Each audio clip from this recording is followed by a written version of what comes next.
Hello guys, ayan, nandyan tayo sa palengke, bumili ng kamuti kasi magawa ako ng bilo-bilo at saka magbili ako ng litos, tapos tingin-tingin kung ano ang masarap ng mga prutas.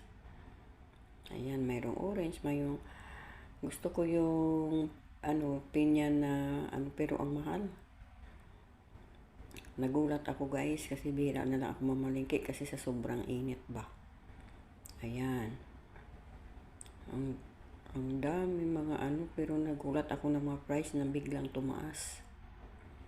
Siguro may higit na 6 months hindi ako pumunta ng palengke dahil sa init. Kasi ako, taas yung pressure ko kaya hindi ako pinapapunta ng amo kong babae. Baka daw taas daw yung dugo ko sa sobrang init. Ayan, kumuha ako ng litos at nagtingin ako din dito ng gulay. Nakita ko yung alugbati.